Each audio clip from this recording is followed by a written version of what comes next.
Hey everyone, this is James from Mission, and we're back here in the Mission lab today because we're going to be talking about maintenance of Mission pedals, some of the adjustments you can do to keep your pedals in tip-top working condition. So let's not mess around, let's get started. So let's begin with this little bag of tools and components that you will have got in your Mission expression pedal. This particular bag comes with any of the switching expression pedals, and we're going to see why that is in just a minute.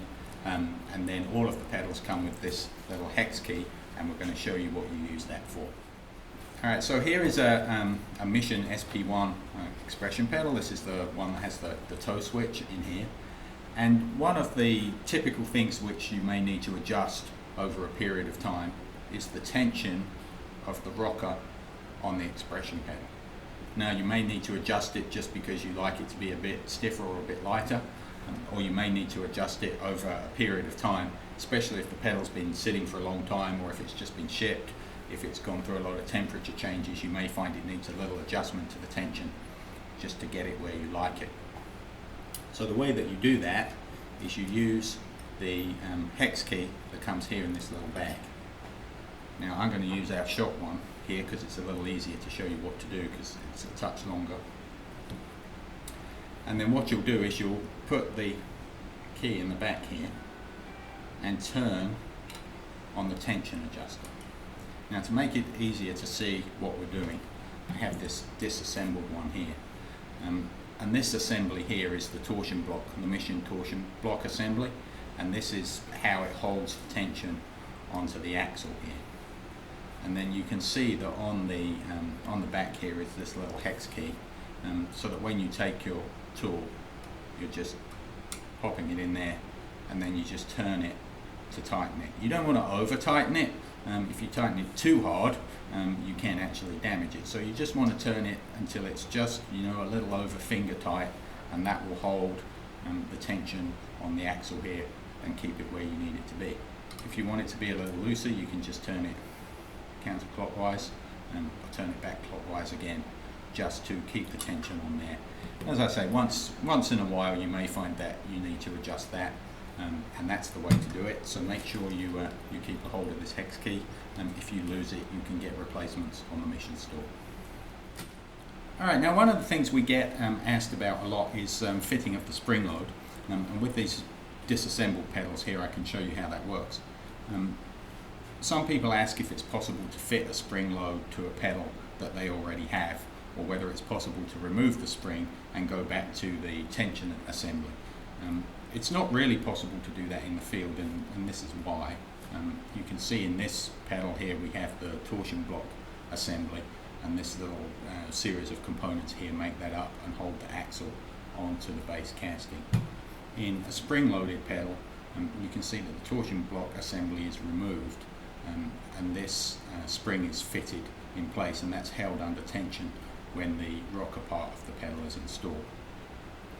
Now in both cases this axle here holds the rocker part to the base, and that's fitted in a hydraulic press in the Mission factory, and you can't easily get that out in the field. So you can return pedals to Mission, and we will put this in our assembly and have this pin removed, and then we can switch over between the spring load and the tension load.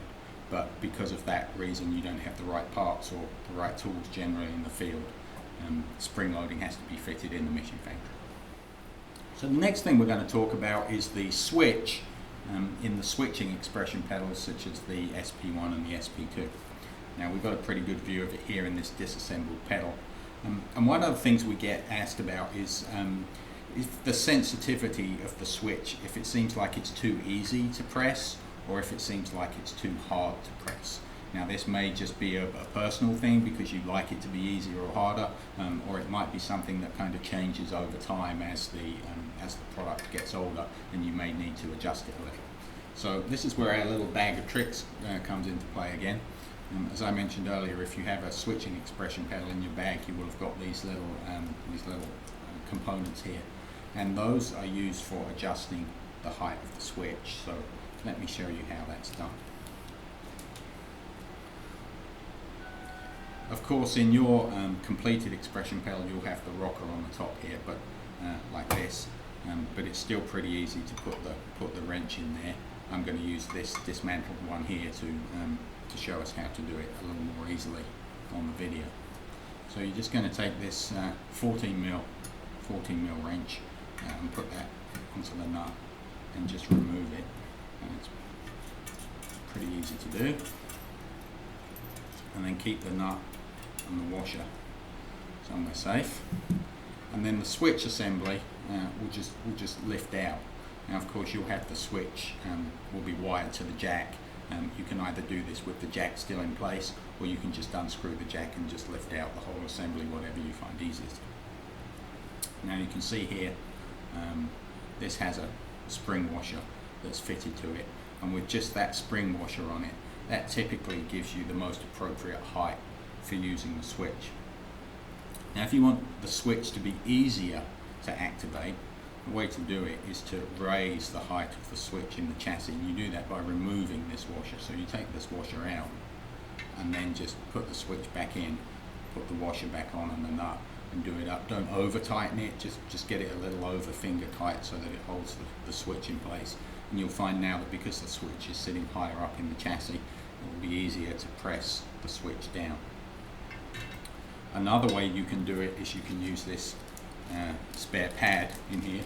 This is a spare one because, you know, sometimes over several years you may find that this kind of squishes down a little bit.